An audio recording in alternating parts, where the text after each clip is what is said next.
Hi, welcome to the channel, Budget Audio Review and Upgrades. Today we're back onto proper audio. Did vary the last couple of videos. I've done one about video projectors and I've done one about a VU meter. So, just like taking it off subject just a little bit, down a few different avenues. People may find that interesting or not, I don't know, something you may be thinking about doing or getting or whatever. So I will vary it a little bit here and there, but the main core of it is obviously budget audio, as the title kind of suggests. Today I'm back to bookshelf speakers, and I like to muck about and get a few of these like low price bookshelf speakers. These are low price, £30 thereabouts, $30 $40, something like that. Just try them out for people just starting up, just want to know a cheap system to get them up and running. And obviously as I go along I'll build up a little bit and get a little bit more expensive, but it's mainly budget, to be honest with you, as in the title. This is a Mordaunt 3.10 speaker, as I said. This was made going by the internet here, and I do take a lot of it off the internet, around about 1990, so hopefully I'm correct this time. I was a bit way off of one of the other speakers I put on there, only because I went to one site and didn't go to a few others and kind of combine them all, so to speak. But yeah, this is rated at 60 Hz frequency wise to 20 kHz, 88 dB sensitivity, and I found it okay. I've got as low as a 7-watt amplifier, and they still run fine with that. It's still fairly loud downstairs, even with a 7-watt amp, so that was okay. Right, yeah, as you can see, it's rear ported. I put a picture on the screen there. It's rear ported. It's got banana clip or screw-in terminals there at the back. Okay, there's a couple of, I couldn't get the front grid off because I did read that some of these, the grill does come off, and some of them they don't for some reason. Maybe because this was like, I think it's a rosewood, cherry wood or whatever finish. Maybe this is one that the grill didn't come off, so I couldn't take a picture of the front. I couldn't get inside to see what's inside, anything like that, which I usually do with these speakers.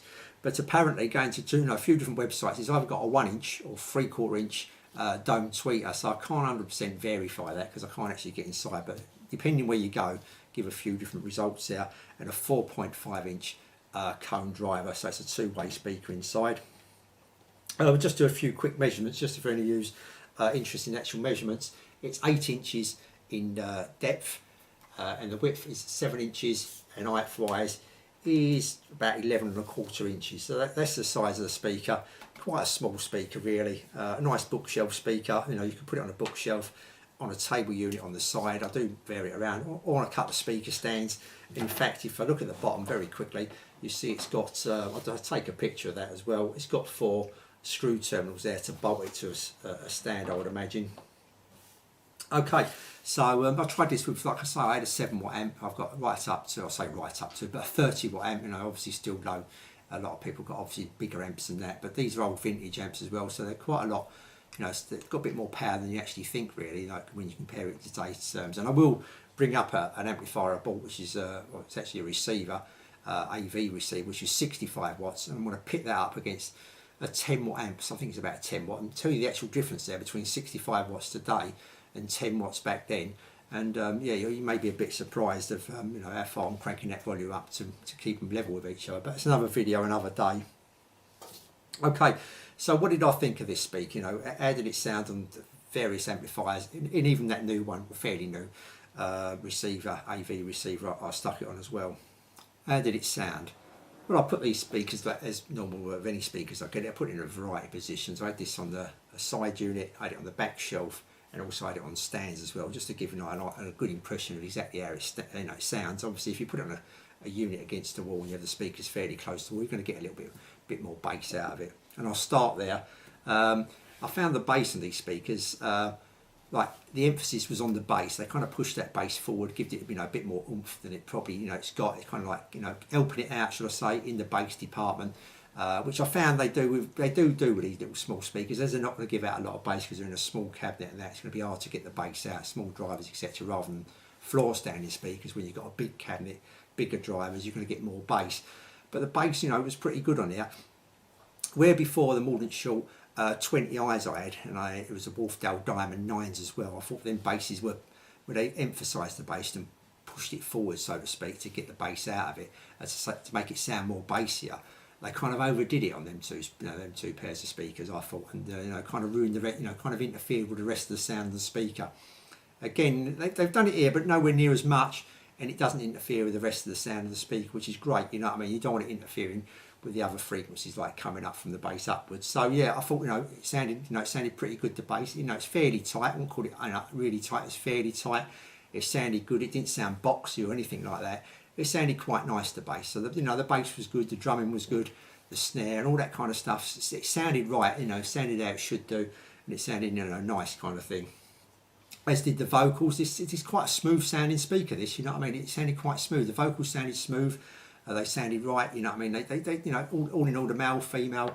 To me, it sounded good speaker. It's kind of got that Mordaunt short sound to it. This speaker, as with most of the speakers, like I've got a Mordaunt short, they kind of stick to that kind of that sound. They've got their own Mordaunt short sound. With a lot of people like that sound. I've had people come around here and pick up speakers that I've sold, and they've been buying Mordaunt short. I've had Mordaunt short for years, and it's a speaker, like a British make speaker, that they like. And they kind of like know what they're getting with that. Like I say, maybe apart from that Mordaunt short 20 eyes, which was a letdown. To me it was a letdown, and you're going to get, now and again, you're going to get a company knocking out one by one. They're going to get it right all the time, and all of a sudden they're going to try and maybe something else or do something wrong. And to me it weren't quite right, but to other people it's probably going to, they're going to like that. It's going to be their kind of feel. They're kind of like, they like the music sounding like that. But for me it wasn't quite right. Like I say, the mid-range was fine, the treble was nice, it wasn't rolled off at all.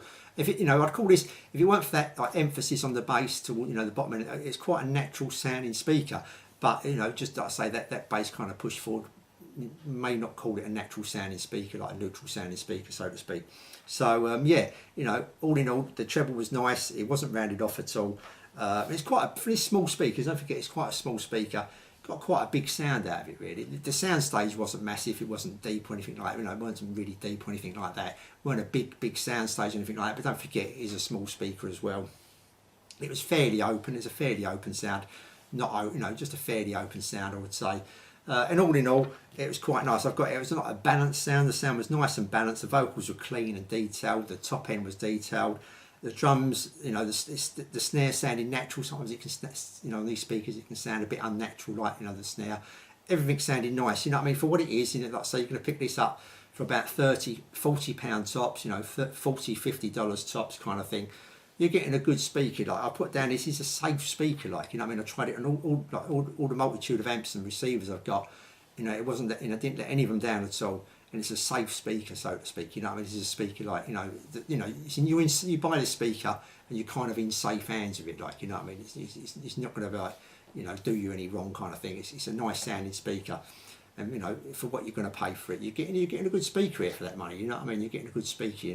For what it is. Don't forget, it's a little bookshelf, and it's a good little speaker. So I think I've pretty much everything I've written down. Yeah, it's not over detailed, the explanations I give of these speakers. I know pretty much at the end of the day, my description's like, is it any good? I think it's okay or not. Like, and more often than not, they're okay, these speakers, but obviously you get one that kind of wanders off in the wrong direction, so to speak. But this is a good little speaker, and I'll definitely recommend, if you're looking for one of these or thinking about getting it, go for it, so to speak. And like I say, it went well with all my amplifiers, all my receivers, and I did try on quite a few. It went nicely with all of them. It didn't wasn't out of its place in any of them, or did it even not doing even justice, so to speak. It's a good little speaker. Okay, so I think really I pretty much said it there. You've got a good idea of what I thought of it. Yeah, so until the next video, I'll say thanks for watching, and I'll see you all soon.